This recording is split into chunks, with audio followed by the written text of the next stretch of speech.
Prenez vos Bibles avec moi dans le livre de Genèse au chapitre 1. Genèse au chapitre 1. Nous restons debout comme c'est notre coutume dans cet endroit. Nous allons lire 3 textes, 3 versets. Genèse chapitre 1. Les versets 26, 27 et 28. Alors, si quelqu'un a parmi vous le Nouveau Testament, ce n'est pas la peine d'essayer de trouver Genèse. Genèse est un livre de l'Ancien Testament. Et ce n'est pas la peine d'aller trop loin. Genèse, c'est le livre du commencement, le tout premier livre de la Bible. Genèse au chapitre 1. Vous y êtes?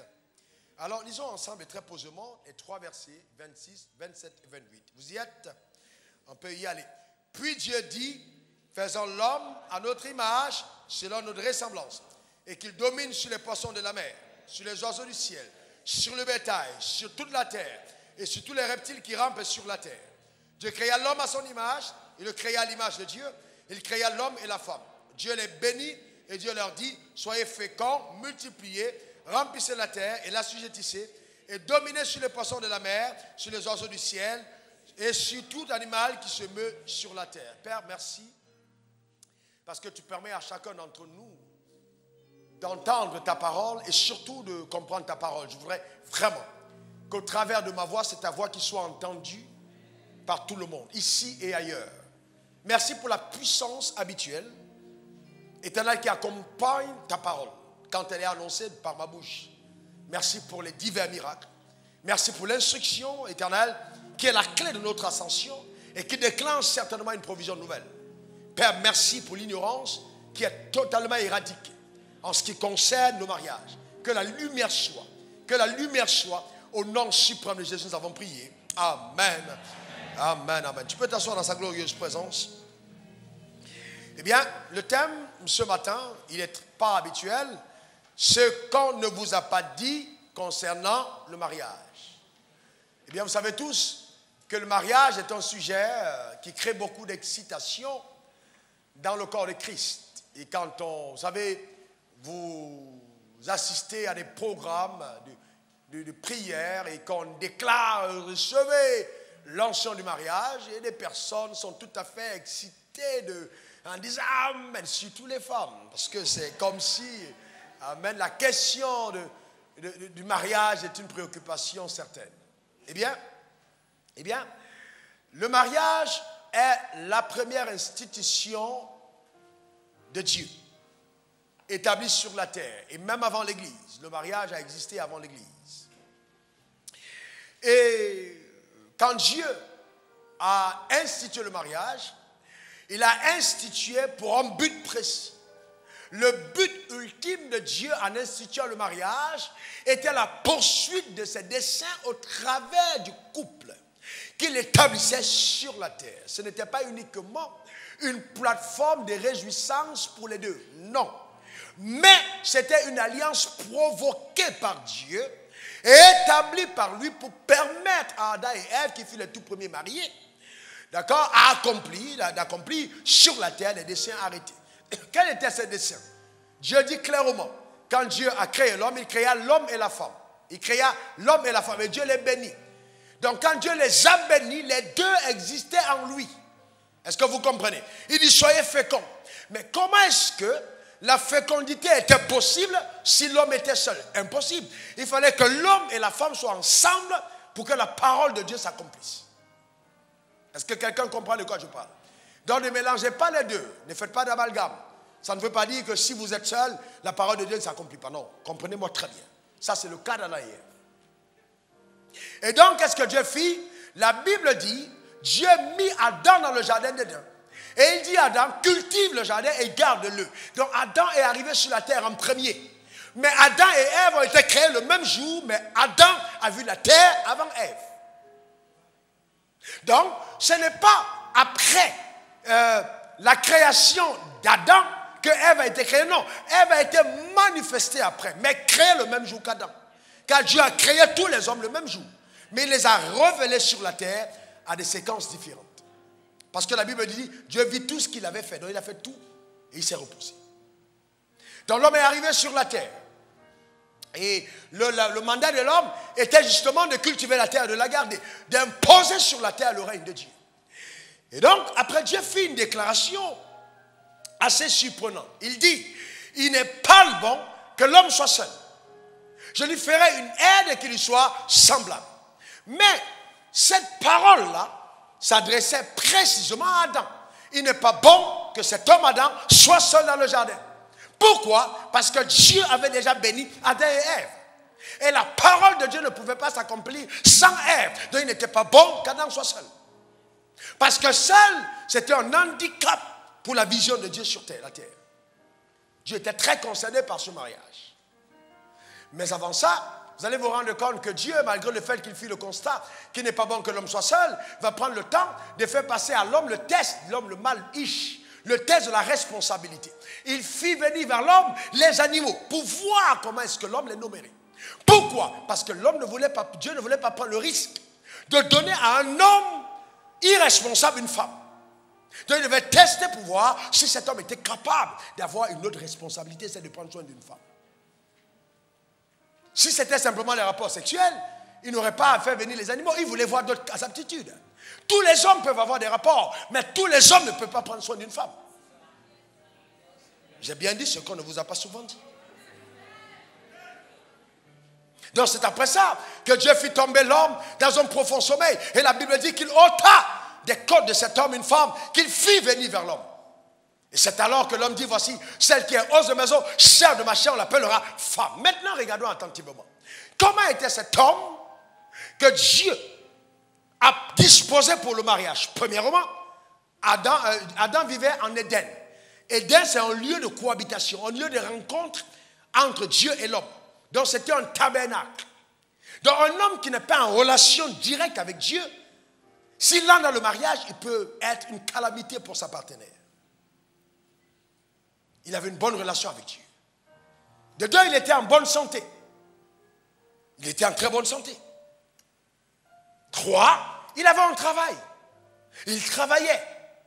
Quatre, il était responsable. On peut travailler et être irresponsable. Un homme qui travaille, mais qui prend tout son argent pour aller dans les maquis, qui prend tout son argent pour faire des futilités et est irresponsable, il n'est pas candidat à la responsabilité suprême, celle de prendre le soin d'une femme. Vous ne pouvez pas être un homme et vous n'avez pas l'habitude de rentrer chez vous à l'heure. Vous êtes toujours en train de rentrer à minuit et vous prétestez vouloir entrer dans le mariage. Vous allez avoir des problèmes. Donc il faut d'abord passer le test de la responsabilité. Il n'est pas bon que l'homme soit seul. Maintenant on entend des personnes dire, oh oui, il n'est pas bon que l'homme soit seul. Non, cette phrase était-elle adressée à tous les hommes? Non, elle était adressée à Adam. Pour certains hommes, Dieu dira, il est bon que Barthélemy soit seul. Que Josué soit seul. Que Marc soit seul. Pourquoi? Parce qu'il n'est pas encore prêt à entrer dans le mariage. Vous n'avez pas vu des femmes qui se marient? Et après, elle était radieuse, rayonnante. Et elle commence à être fade et pâle. C'est qu'elle a fait face à des réalités qu'elle n'ose même pas décrire. Demandez à nos mères quand elles accompagnaient leurs filles en mariage, on disait courage, courage. Il faut supporter ma fille. Il faut supporter. Comme si on était en train de préparer des gens à entrer dans un supplice, aller affronter un gourou. Et donc, ce n'est pas ce que Dieu a pensé. Est-ce que vous comprenez? C'est très important. Donc, pour certaines personnes, il est bon qu'il soit seul. Il est bon qu'il soit seul. Il est bon qu'il soit seul. Et vous voyez la condition d'Ève, quand Dieu l'a fait venir vers Adam. Ève sort directement de Dieu, mais au travers de la côte de l'homme. Vous savez, les femmes commettent de graves erreurs. N'épousez pas un homme duquel vous n'êtes pas tiré. C'est-à-dire qu'il faut quand même regarder un minimum de similitude. Parce que si l'homme, vous êtes tiré d'une côte aux dimensions un peu plus élevées et que vous voulez rentrer dans une petite côte, il y aura un complexe. Et l'homme se transformera en boxeur parce que vous n'êtes pas ajusté pour lui. Est-ce que quelqu'un comprend de quoi je parle? Est-ce que quelqu'un comprend? Bien aimé, écoutez-moi très bien. Je vais vous dire des choses qu'on ne vous a pas souvent dit. Et il y a des marchandises dans les boutiques, quand vous attendez le solde, ce n'est jamais soldé. Il y a des marchandises qu'on ne solde pas, quelles que soient les saisons. Donc ce n'est pas parce que ton mariage tarde que tu vas te solder pour un ainsi comme ça. il est probable que c'est simplement parce que Dieu te réserve le meilleur. Donc il faut juste attendre. Est-ce que quelqu'un comprend de quoi je parle? Il faut juste attendre. Elle venait de Dieu. Elle était pure. Elle avait des valeurs. Et elle était vierge. C'est pour ça que Adam a dit, on l'appellera femme. Bien aimé, il y a des femmes qui ont déjà été nommées. Si tu la prends en mariage, tu ne peux plus lui donner un nom. Parce que quelqu'un d'autre a déjà laissé une empreinte dans son âme. Elle n'est plus nommable. Elle est célibataire mais mariée dans l'âme. Quelqu'un a laissé une empreinte. Quand Dieu demande la virginité pour la femme, ce n'est pas par hasard. C'est parce qu'il sait. Vous voyez des gens, oh, il n'embrasse pas bien. Mais comment tu sais qu'il n'embrasse pas bien? Comment tu sais? Est-ce que quelqu'un comprend de quoi je parle? Si le gars, tu n'avais jamais embrassé un homme, tu n'aurais jamais su. Ça aurait été fantastique. Mais comme tu es passé par 7, 8, 9, 10, et que tu as eu le temps de sélectionner, tu te réfères maintenant à tel qui t'a embrassé de telle manière. Et c'est ta référence. Il n'embrasse pas. Donc la virginité permettait à la femme de se soumettre. Est-ce que vous comprenez de quoi je parle? C'est ça, c'est important. D'accord? Il y a des femmes le premier jour, si effectivement elles ont entendu jusqu'au dernier moment avant d'aller au mariage, ils disent, oh, quand elles sortent de la chambre, elle dit catastrophe. Est-ce que je vais tenir le restant de mes jours? Pourquoi? Parce que avant c'était une calache, maintenant c'est un Beretta. Donc, vous comprenez ce que je parle? Donc, vous comprenez? Simplement. Donc, il faut faire attention. On parle de ce qu'on ne vous a pas souvent dit.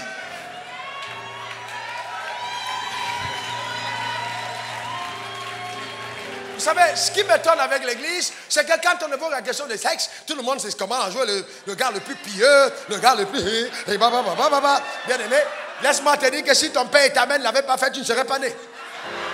Et c'est la raison pour laquelle on adore Jésus, c'est parce que sa mère ne l'a pas fait avant de naître. Et il y a un seul Jésus dans l'univers.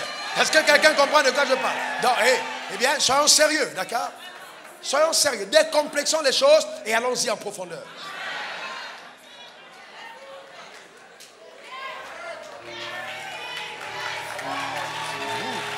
Voilà. Donc, vous voyez que ces choses peuvent créer de sérieux problèmes. Les deux étaient parfaits. Les deux, vous voyez, ont fondé une relation extraordinaire en termes de vie ensemble. Je suis certain qu'Adam n'avait jamais insulté sa femme. Certain. Certain qu'il n'y avait pas eu de palabre et de disputes. Comme certains d'entre nous, le voisinage sont obligés de cogner pour venir séparer. Alors qu'en fait, on organise des veillées de prière dans la maison. Bien, mais le fait de prier ne veut pas dire que ton âme est parfaite.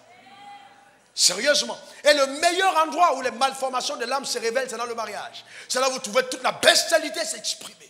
Tout l'ego sortir d'un moment. Pourquoi? Parce que c'est ça l'endroit où le test majeur de ta responsabilité se démontre. Vous comprenez? On peut élire un homme dans un pays, mais la seule personne qui peut vous dire qui est ton homme, c'est ta femme, c'est sa femme, pas quelqu'un d'autre. C'est pour ça que si ta femme lève la main contre toi, tu n'as pas moyen de te défendre. En disant cet homme n'est pas bien, c'est pas bon. Donc il faut gagner sa propre maison, d'abord. La raison pour laquelle dans nos sociétés, nous avons des sociétés déséquilibrées, c'est parce qu'on a des familles ébranlées. Le sens de la responsabilité. Ça n'a rien à voir avec l'argent. Rien du tout. Et vous savez, la société nous fait croire que si un homme a donné beaucoup d'argent à une femme, il a comme non. La femme va s'attacher à ton blé, si tu donnes assez de blé, mais elle n'est pas épanouie par le blé. Elle est épanouie par ton amour pour elle. La sécurité qu'elle trouve en toi, c'est ton cœur pour elle. C'est pour ça que quand un homme rencontre une femme, l'homme court, il regarde. D'abord, l'apparence, c'est le corps. Mais la femme, elle regarde, elle est séduite par le cœur. C'est pour ça qu'au départ, le gars est un poète, il t'invite au restaurant, il trouve la porte de... Non, tout ça, c'est millimétré. C'est un tireur d'élite. Il te place là. Il regarde pour voir si la cible est bien placée. Ça ne veut pas dire que c'est un gars qui va continuer comme ça, non. Faites attention aux gens qui ne vous montrent que leur qualité au départ. Ces personnes peuvent cacher des choses terribles. N'épousez jamais un homme ou une femme avec laquelle vous n'avez jamais eu de problème. Seuls les problèmes vous révèlent les caractères réels des personnes. D'accord? Donc, il faut faire attention. Les deux étaient parfaits. Ils vivaient ensemble, ils étaient heureux. Mais ils ont échoué. Vous voyez, la réussite n'est pas le fait qu'on s'entend bien. Il y a des couples qui s'entendent bien, mais ils ont échoué. Parce que la réussite, c'est est-ce que vous atteignez le but de Dieu ensemble? Est-ce que vous faites ce que Dieu attend de vous? Ta femme ne peut pas être réduite à piler du fruit aux bananes. Je suis désolé. Si c'est comme ça que tu vois une femme, tu es en villageois.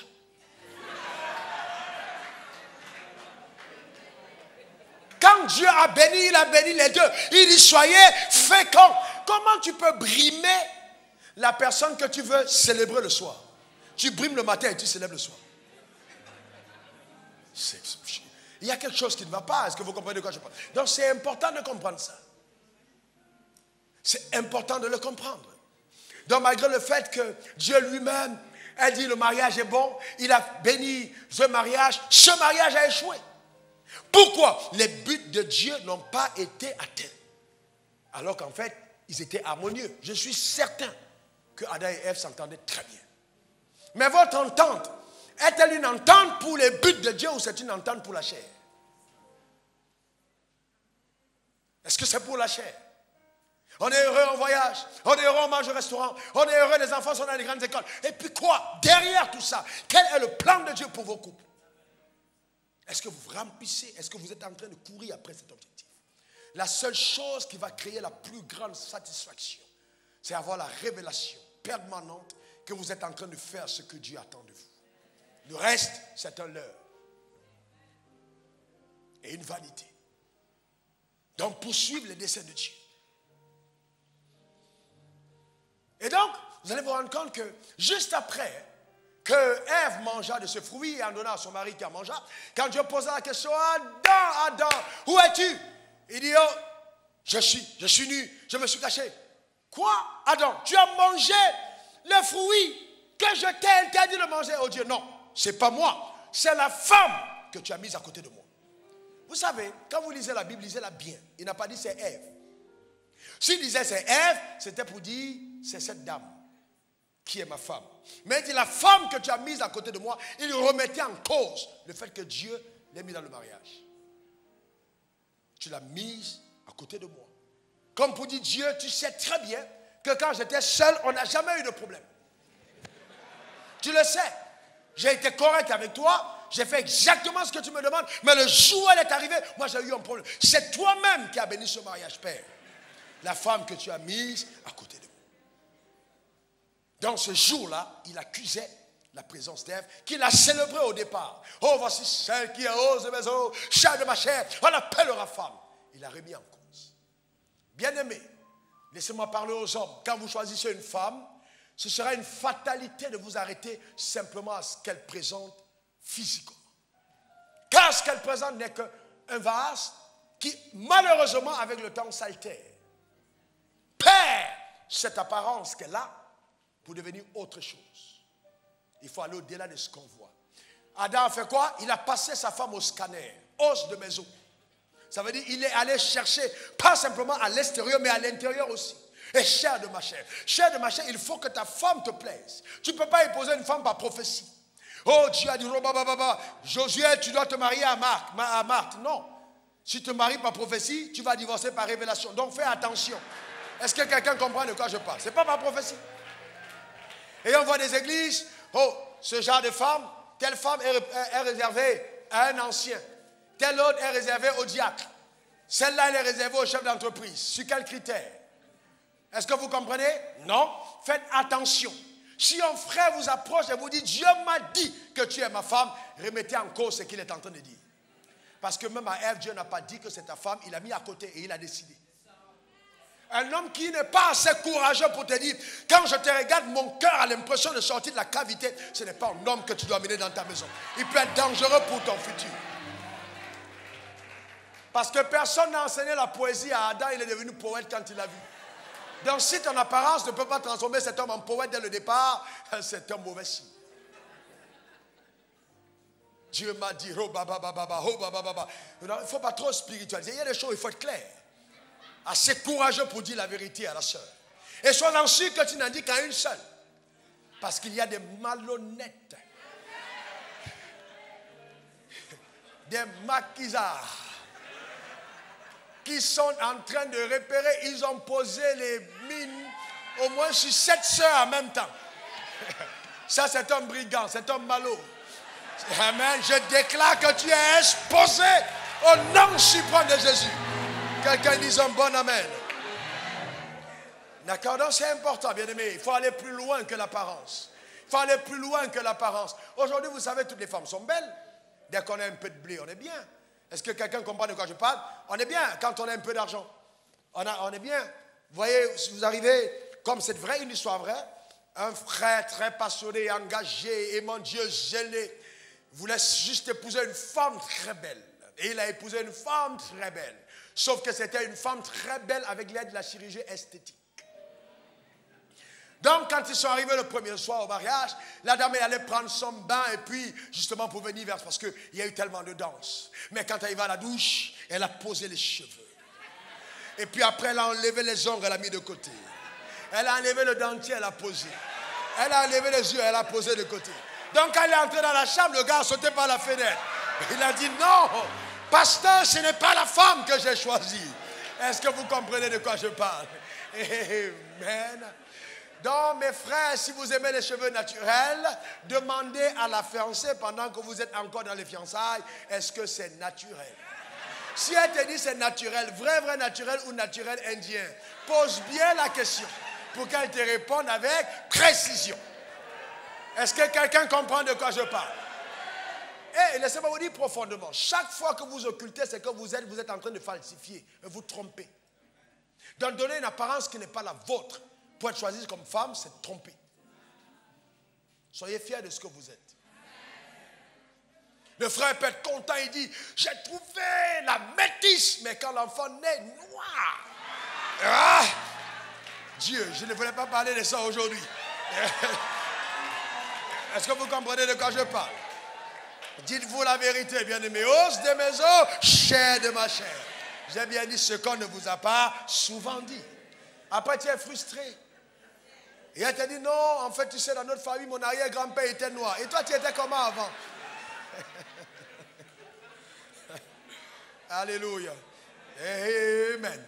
Imaginons donc un moment, juste pour rigoler, que le gars a prié, qu'il voulait une sœur noire. Dieu lui a montré sa sœur, elle était noire. Une beauté satinée noire. Et puis maintenant, tu t'es changé, tu es devenue toute blanche. Tous les jours, il prie, il passe à côté, il ne te remarque pas. Parce que tu n'as plus l'apparence que tu devais avoir pour l'homme qui t'attend.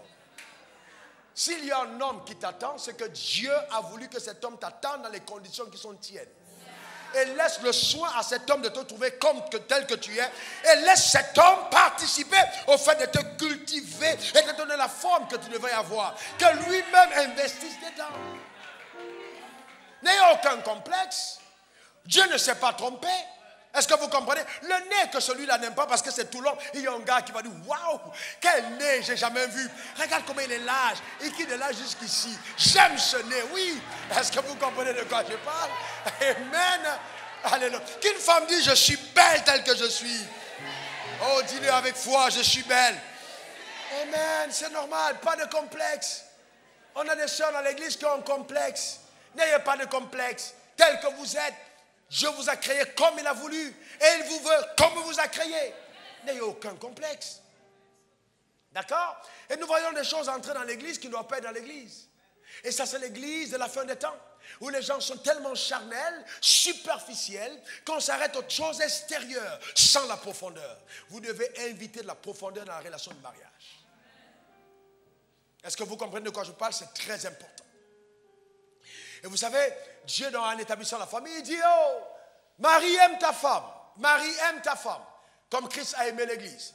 Chaque fois que la Bible, notez ceci, demande à l'homme de faire quelque chose, l'homme avec grand H, c'est parce que la chair de l'homme a tendance à en faire le contraire. Donc Dieu demande de faire, par sa parole, ce que notre chair n'affectionne pas faire. Marie aime ta femme. aime ta femme. Nous verrons tout à l'heure. Mari, aime ta femme. Vous allez vous rendre compte que l'homme, c'est plus facile pour lui d'aimer la voisine.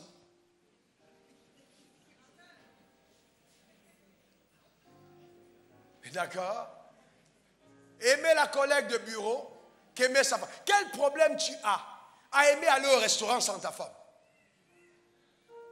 Vous comprenez ce que je suis en train de dire? Donc, l'homme a plus tendance, voyez, à la chair de l'homme, je veux dire, à aller hors de cette foi. Et la Bible dit, femme, sois soumise à ton mari. Donc, la femme aussi, imaginez, vous dites à une femme qui est mariée, le patron l'appelle à 20h. Ok, madame Antel, j'ai besoin du rapport prêt à 8h. Elle se lève du lit, elle dort à 4h du matin et elle prépare le rapport. Le mari dit la même chose 2 semaines plus tard. J'ai besoin de ça à 8h, la femme se réveille à 9h. Où est le rapport? Non, j'étais fatigué, j'ai dormi. Quand c'est le patron, on le fait. Et ça semble être anodin. Non, c'est l'expression de la rébellion de la chair qui est anormale. Sarah appelait son mari son Seigneur. Donc, les femmes doivent apprendre à valoriser leur mari. Je dis toujours aux femmes, soyez soumises à votre mari, pas à votre pasteur. Le pasteur n'est pas ton mari et il ne le sera jamais. Le pasteur est mari d'une seule femme. Est-ce que vous comprenez? Donc, ce n'est pas à toi de venir dire à ta femme ce qu'elle doit faire. Non. Et la femme doit être soumise à son mari, pas à son pasteur. Et on voit des assemblées où les femmes prennent plus plaisir à passer du temps dans l'église et à ne pas prendre soin de leur mari. Ça, ce n'est pas correct. Non, la responsabilité première, soumise à son mari. Même parmi mes collaborateurs immédiats, quand j'ai affaire à leur femme, j'utilise la diplomatie divine. Vous voyez, je ne parle pas directement pour dire, bon, non, je passe quand même, j'implique le mari, pour qu'il se sente respecté. Vous ne pouvez pas être là et vous parlez à la femme de quelqu'un devant le mari, comme si le mari n'existait pas. Ce n'est pas possible.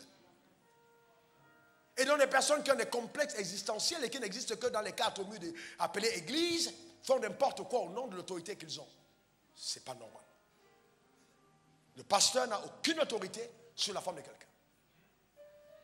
Il devrait respecter l'autorité du mari sur cette femme. Sinon, il participe à effriter la famille. Participe au divorce. Et j'ai vu des familles qui ont été détruites à cause des prophéties et à cause des mensonges de certains prophètes. Ton mari veut t'ensorceler. Ton mari te fait ci, ton mari te fait ça. Vole-moi tel slip. Après, on doit faire une mettre dans son d'huile pour qu'il te soit fidèle. Non, c'est faux, toutes ces choses. Et les gens participent à diviser les familles. Bien-aimé, investis pour sécuriser la famille dans laquelle Dieu t'a placé. C'est très important. C'est très, très important. Donc, vous voyez, il faut qu'on fasse attention. Mes soeurs, je sais, il y a beaucoup d'hommes qui tournent autour de toi et puis tu te l'ajoutes, la fille la plus convoitée. C'est parfait, mais fais attention, ça peut être ton piège. Il y a des attirances qui sont diaboliques. Il y a, si les regards des hommes se tournent vers toi de façon inhabituelle, tu as besoin de prière. Je pense pour ma part que tu as besoin de prière. Et vous voyez, aujourd'hui, on a des accoutrements que les femmes portent. On dit, elle est sexy. Et donc, quand tout le monde la regarde, elle dit, ouh là là, j'ai du succès. Non, tu es juste sexuellement attractive. Et tout, vous comprenez, sexuellement attractive. Et aucun homme normal ne prendra un plaisir à épouser une femme qui n'est que sexuellement attractive. Donc, il faut penser à être une femme. Une vraie femme. Et donc, quand un homme vient te voir en disant « Je t'aime », fais attention. Il peut confondre, il peut être attiré par le désir, les pulsions sexuelles. Ce n'est pas de l'amour. Non, c'est un désir sexuel. Il te désire, mais il ne t'aime pas. Il peut être prêt à mettre une voiture, prêt à mettre une maison, prêt à te donner les billets d'avion pour voyager, mais ça ne veut pas dire qu'il t'aime. Il te désire charnellement. La preuve, juste après l'acte sexuel, tu découvriras le vrai visage. Je suis en réunion. Ça sonne dans le vide. Combien de sœurs sont venues me voir et m'ont expliqué. J'ai dit, tu le savais, pourquoi est-ce que vous êtes pressés? Pourquoi vous êtes pressés? Impliquez Dieu dans vos choix. Impliquez-le dans vos choix. C'est très important. Interrogez Dieu. Il s'agit de ta destinée. Tu ne peux pas la prendre à la légère. Non. Il faut que tu sois sûr que tu es sûr que cet homme-là, le ciel cautionne. Comment est-ce que vous allez prendre un homme qui ne sait pas s'agenouiller devant Dieu, qui n'a peur de personne? Cet homme-là, il sera plus dangereux que Mike Tyson à l'époque de son règne sur un ring. Il faut faire attention. Il faut quand même qu'il craigne Dieu. Un homme qui ne sait pas prier, tu vas où avec lui? Il ne sait même pas, on dit tourner la Bible. Vous savez, il joue le beau garçon. Il ne sait même pas trouver le verset biblique dans la Bible. Quand tu regardes ça, tu dis attention. Il a besoin d'être formé d'abord, de connaître Dieu. C'est important. Oh, pasteur, il prie quand même. Où? Non, il est très ami à maman Marie. Ok. C'est le bon petit du pasteur Wafo. Ok, mais tout ça, est-ce quoi ça sert? Si lui-même, il n'a pas une relation avec Dieu. S'il n'a pas une relation avec Dieu, il est dangereux. Et vous voyez des gens qui tous les jours à l'église lèvent les mains, sont actifs. Il vient te dire, pasteur, il craint Dieu, hein? Mais son seul défaut, c'est qu'il est dans la Rose-Croix, il est franc-maçon, mais pasteur, je suis sûr que c'est Dieu. Amen. Vous savez, à un certain moment, quand la femme est emballée, même le féticheur, elle épouse. Vous voyez que, non, sérieusement, il faut faire attention. Il faut faire attention. Quelqu'un qui n'a pas eu peur de discuter avec le serpent et de se laisser convaincre. Ça veut dire que si elle prend une mauvaise tangente, elle peut se révéler terriblement aussi. Donc il faut faire attention. C'est pour ça qu'il faut être avec Dieu. Il faut laisser le soin à Dieu d'être avec nous. Donc, bien aimé, je dis toujours aux gens, la présence d'une dame à l'église, elle ne peut pas imaginer ce qu'elle ajoute comme valeur à sa destinée. Une femme qui craint Dieu, dans cette génération, est une perle rare. Très, très rare.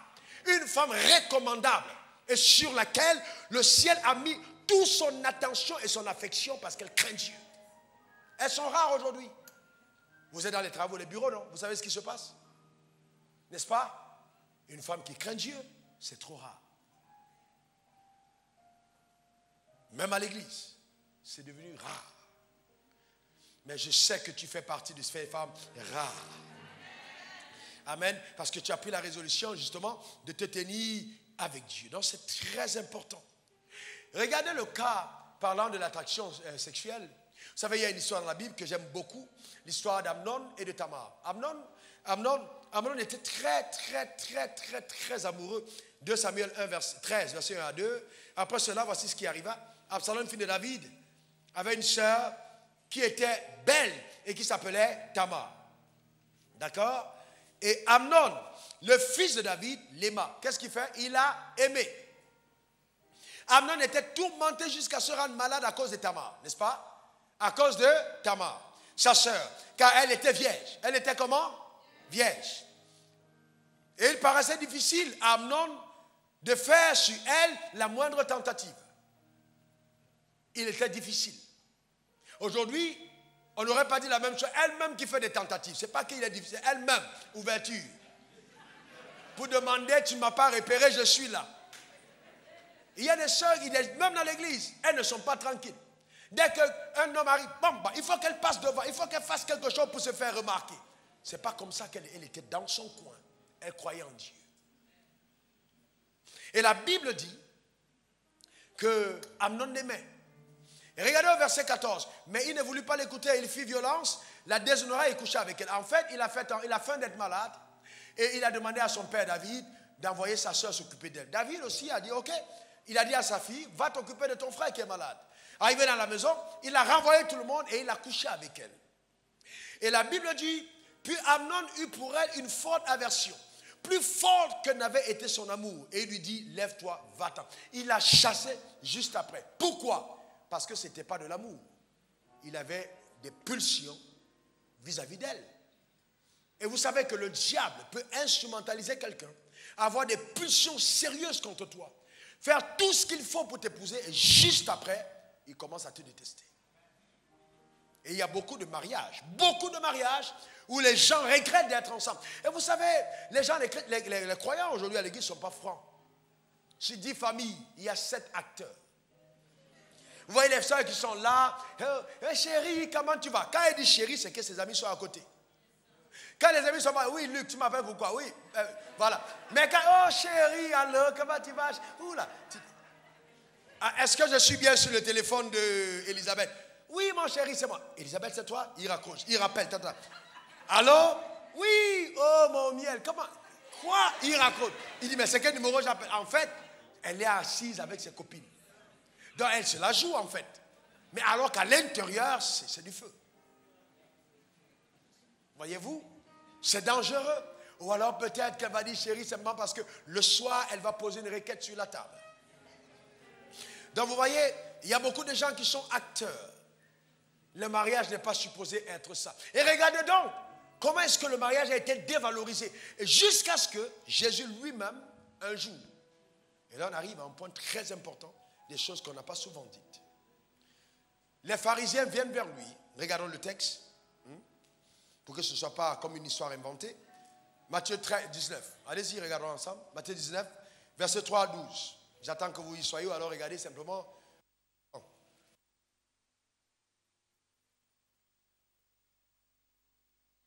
Vous y êtes? Les pharisiens l'abordèrent et dit, pour l'éprouver, est-il permis à un homme de répudier sa femme pour un motif quelconque? Il répondit, n'avez-vous pas lu que le Créateur, au commencement, fit l'homme et la femme? Et qu'il dit, c'est pourquoi l'homme quittera son père et sa mère et s'attachera à sa femme et les deux deviendront une seule chair. Ainsi, ils ne sont plus deux, mais ils sont une seule chair. Que l'homme donc ne sépare pas ce que Dieu a joint. Que l'homme ne sépare pas ce que Dieu a joint. Pourquoi donc, lui dit-il, Moïse a-t-il prescrit de donner à la femme une lettre de divorce et de la répudier? Il leur répondit, c'est à cause de la dureté de votre cœur que Moïse vous a permis de répudier vos femmes. Au commencement, il n'en était pas ainsi. Mais je vous dis que si celui qui répudie sa femme, sauf pour infidélité, et qui en épouse une autre, commet un adultère. Ses disciples disent, si telle est la condition de l'homme à l'égard de la femme, il n'est pas avantageux de se marier. Il leur répondit, suivez bien la réponse, tous ne comprennent pas cette parole, mais seulement à ceux à qui cela a été donné. Car il y a des eunuques qui le sont dans le ventre de leur mère, il y en a qui le sont devenus par les hommes, et il y en a qui se sont rendus tels eux-mêmes à cause du royaume des cieux. Que celui qui peut comprendre, comprenne. Bien, très bien. Première question. Est-ce que Jésus a dit que le mariage était une bonne chose? On a lu la Bible là, tout de suite. Est-ce que Jésus a dit que c'était une bonne chose? Il n'a pas dit ça. Non, non, non. Vous savez, quand on ne confronte pas la vérité, on court le risque d'être dans l'erreur. Prenez cette vérité dans son contexte, sans déformer. Jésus ici dit, tous ne comprennent pas. Ça veut dire que Jésus reconnaît qu'il n'est pas un avantage pour l'homme de se marier. Maintenant, de quel avantage s'agit-il? Premièrement, Dieu nous dit, aime le Seigneur ton Dieu de tout ton cœur, de toute ton âme, de toute ta force et de toute ta pensée. Celui qui se marie ne peut pas accomplir ce commandement. Pourquoi? Parce que celui qui se marie cherche des moyens de plaire à sa femme, comme dira l'apôtre Paul. Il se préoccupe. Donc la consécration est volée. Il n'a plus le même engagement pour le royaume des cieux. Regardez ce que l'apôtre Paul lui-même dit à ce sujet. 1 Corinthiens 7, verset 11.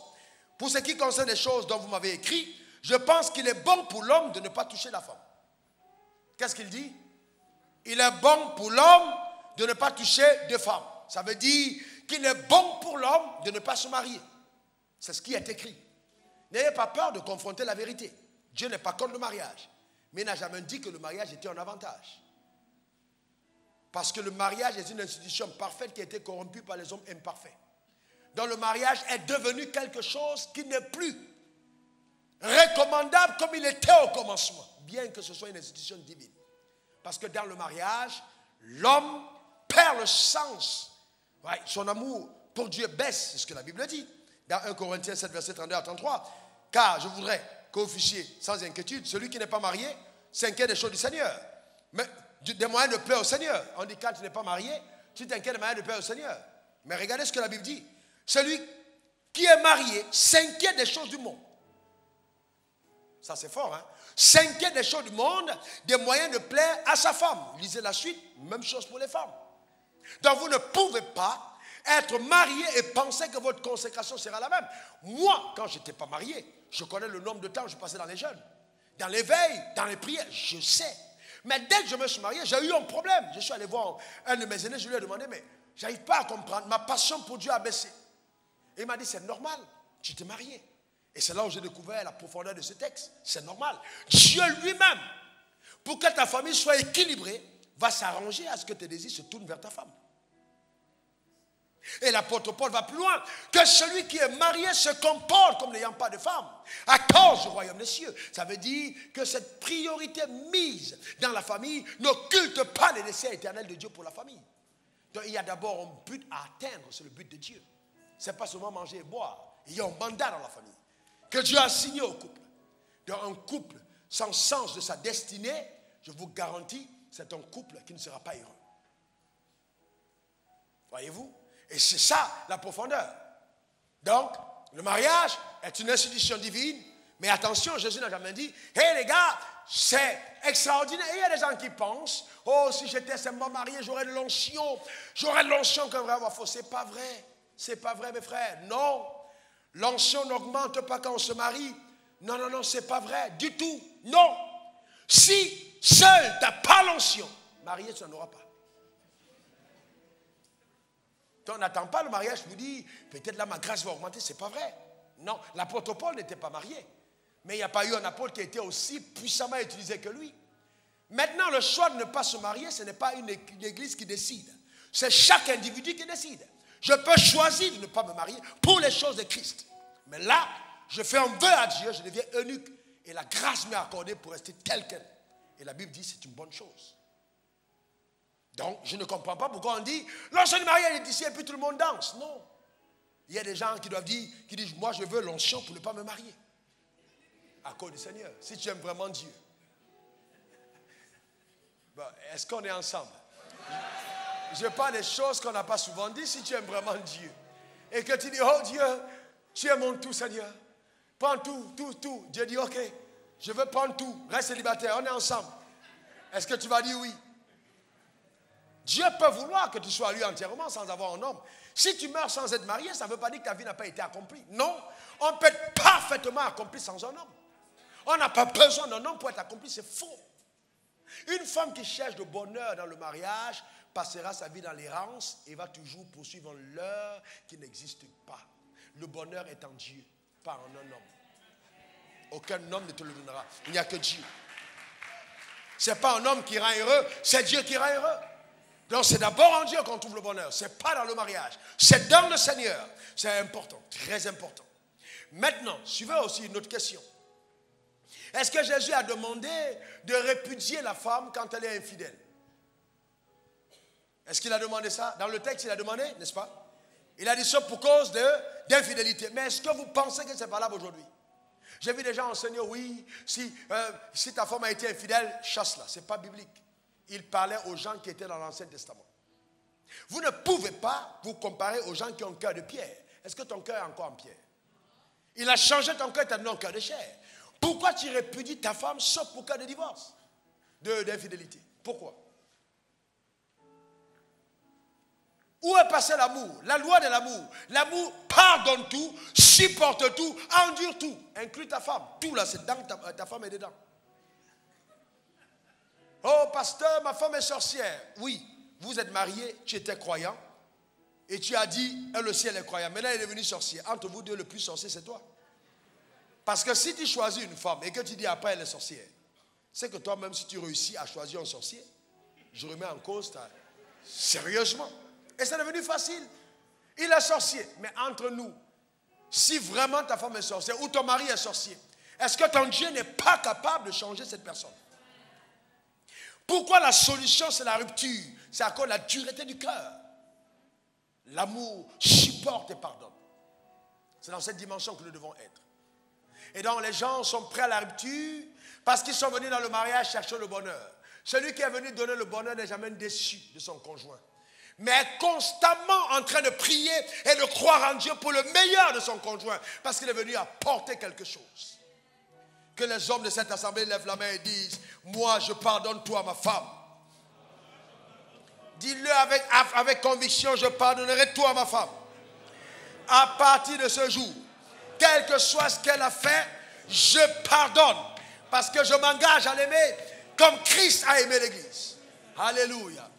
Pour vous qui n'êtes pas encore mariés, je vous en supplie, regardez les origines de vos femmes. Si la femme vient directement des antres de l'enfer, elle pourra être un vrai tétanos pour tes pieds. D'accord? Amen. Donc faites attention à l'origine des femmes. La femme d'Adam venait de Dieu. Donc que ta femme vienne de Dieu. Il y a des femmes travaillées qui sont préparées par l'enfer et envoyées pour occulter ta destinée. Ceux qui ont des grandes destinées doivent faire attention au virage du mariage. Ça peut être un grand piège. Un très grand piège. Et le diable sait que s'il t'a pris par là, ce sera difficile pour toi. Très, très, très difficile.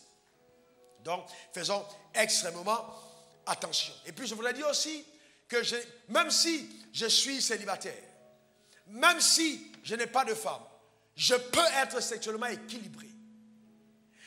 Certaines personnes pensent que non, dans tous les cas, je serai correct dans le mari. Non, si vous avez un problème sexuel, vous n'avez pas besoin de femme, vous avez besoin de délivrance.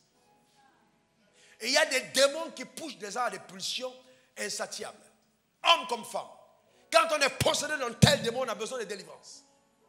Parce qu'en fait, ces démons-là, même ton mari, quand tu seras avec lui, tu penseras à quelqu'un d'autre au nord. Parce que c'est un démon qui vient t'amener à l'infidélité. Tu as besoin d'être délivré. Et je connais des gens célibataires, mais mariés.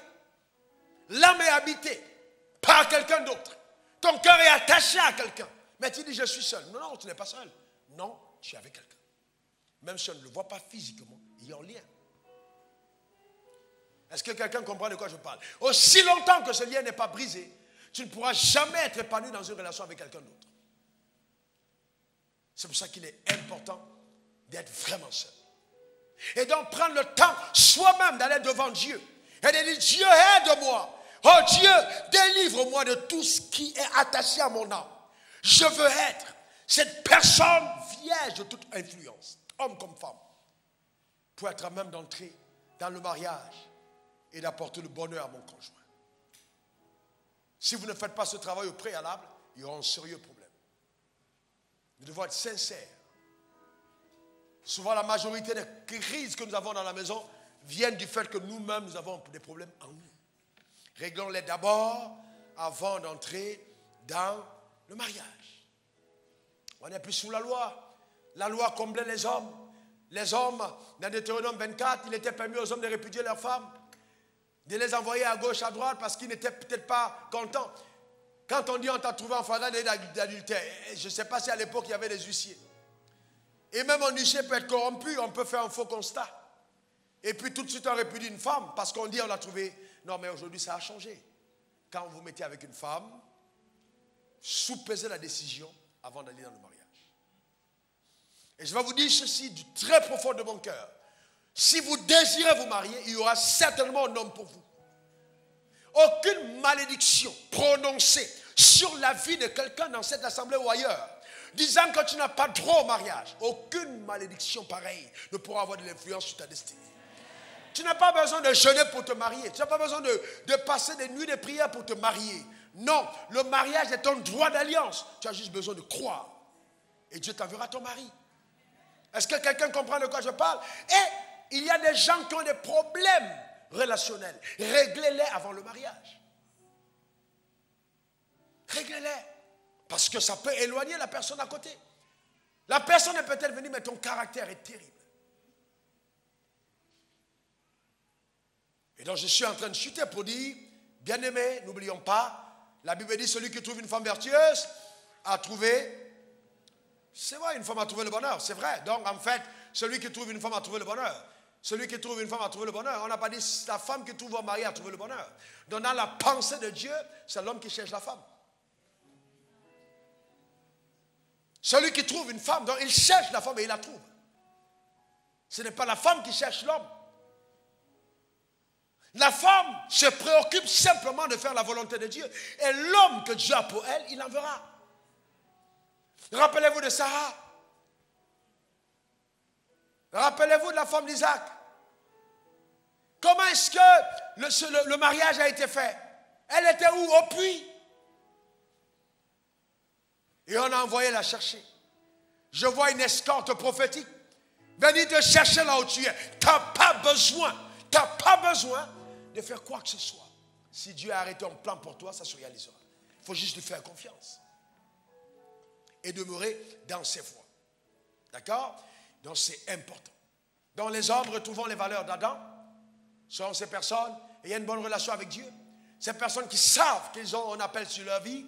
Et ces personnes qui ont dans le mariage avec la détermination de continuer à servir les desseins de l'Éternel. Et chaque femme doit se considérer comme une aide. Aider.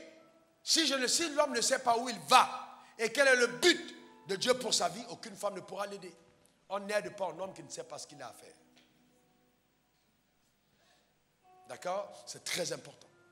Il faut savoir ce que tu as à faire. Ça veut dire que tant que je n'ai pas découvert le but de ma destinée, je ne suis pas encore candidat au mariage. Ça va encore attendre jusqu'à ce que je comprenne.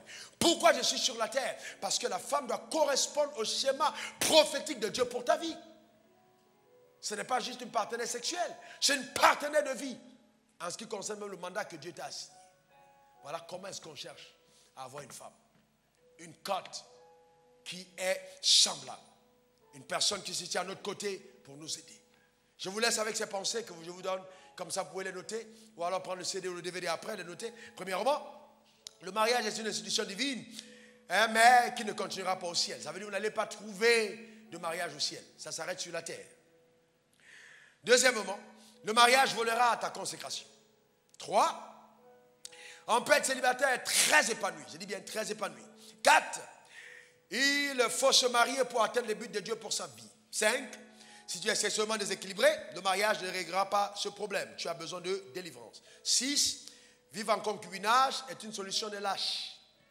Je reprends. 6, vivre en concubinage est une solution de lâche. 6, vivre en concubinage est une solution de lâche. Parce que déjà, tu as pris la femme, tu as mis à la maison. Donc tu es lâche. Tu aurais pu l'épouser en même temps. 7, ta femme ne doit pas être soumise seulement comme obéissant à la loi, mais avec son cœur. Et pour cela, tu dois t'y investir. Ce n'est pas la loi. Oh, je suis le chef. Un homme qui réclame toujours sa chefferie est quelqu'un qui ne sait pas qui il est. Il est sous un complexe. D'accord? Victime d'un complexe. 8, homme, pour te faire aider, il faut savoir ce que tu veux de la vie et où tu vas. 9, femme, Dieu t'a créé pour aider l'homme dans sa mission et non à dépenser son blé. Seulement. Dans sa mission. Donc, ce n'est pas une affaire de juste de l'argent. Non. Il y a un mandat. Est-ce que ça va pour chacun d'entre nous? 10. Femme, l'homme ne continuera pas forcément à être attiré par ton corps si tu ne fais aucun effort de te rendre attractive, car tes formes finiront avec le temps par se déformer. D'accord? 11. Aujourd'hui, c'est possible d'avoir un mariage et être heureux.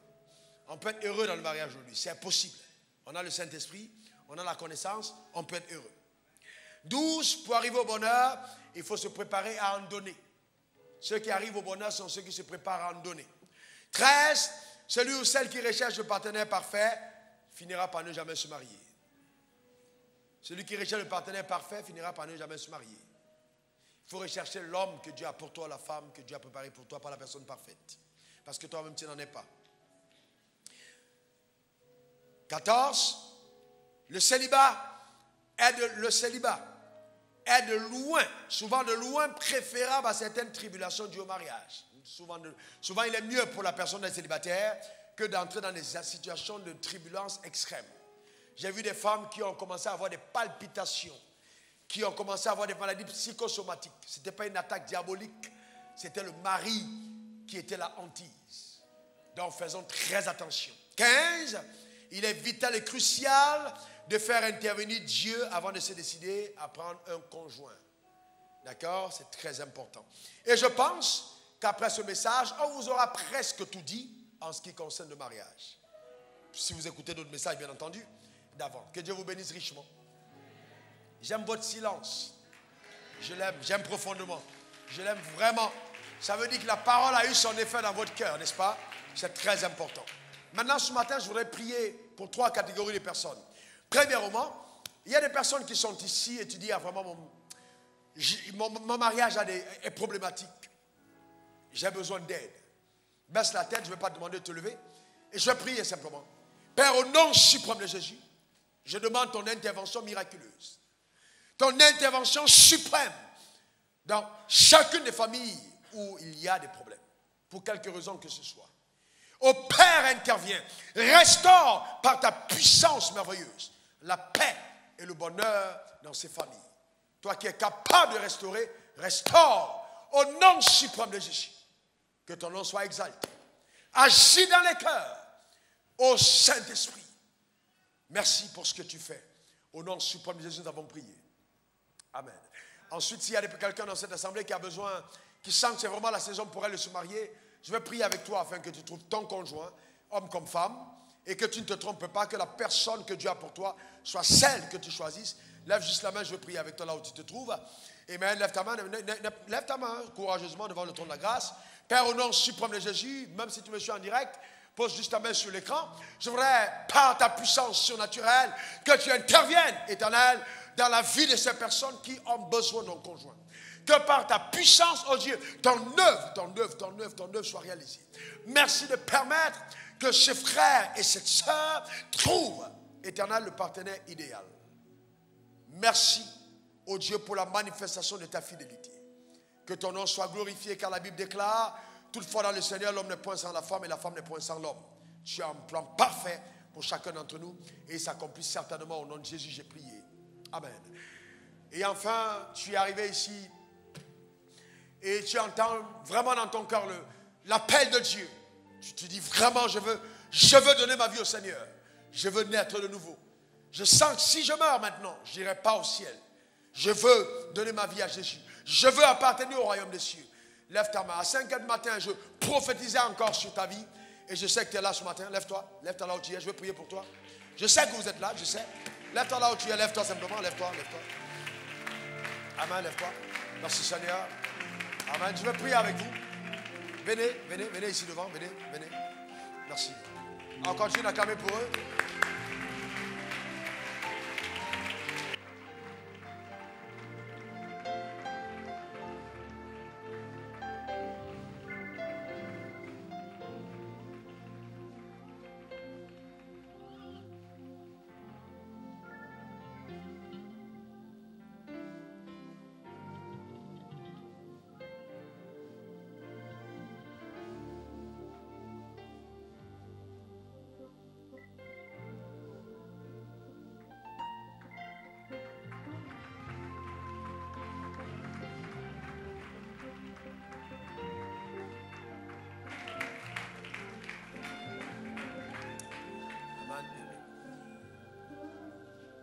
Je peux vraiment vous dire que Dieu vous aime. J'ai ressenti une telle intensité dans la prière ce matin quand je priais pour vous. Et je sais qu'il y a un combat en ce qui concerne votre destinée, mais ce matin, le diable va perdre totalement en prise, totalement. Et les desseins de Dieu à ton égard se réaliseront certainement. Je vais te demander de lever ta main droite vers le ciel et de faire cette prière après moi. Répète ceci: Seigneur Jésus, j'ai entendu ta parole. Et mon cœur est profondément touché. Oh Dieu, merci de pardonner mes péchés, de me purifier dans mon homme intérieur. Oh Seigneur, à partir d'aujourd'hui, je ne veux plus vivre comme avant. Je veux vivre sous l'alliance avec Dieu. Que ton sang me lave, que ton sang me purifie, que les chaînes de la captivité soient brisées et que ma liberté soit manifesté sur la terre. Au nom puissant de Jésus. Merci Seigneur, car à partir d'aujourd'hui, j'ai divorcé avec Satan et tous ses agents. J'appartiens totalement à Dieu. Au nom de Jésus. Amen. Amen. Amen. Je demande au nom suprême de Jésus que la même puissance qui agit dans mon cœur et qui a changé radicalement ma vie agisse dans la tienne. Et qu'à l'intérieur de toi, le cœur de pierre soit ôté. Que le cœur de chair soit déposé. Et que la vie de Dieu, la vie Zoé, remplisse ton être entier. Oui, tu es libre. Je déclare la liberté totale. La liberté totale au nom suprême de Jésus. Que toutes les malédictions qui pesaient sur ta vie soient ébranlées au nom puissant de Jésus. Merci Seigneur. Que ton nom soit glorifié parce que tu le fais au nom de Jésus, j'ai prié. Amen. Amen. Merci Seigneur.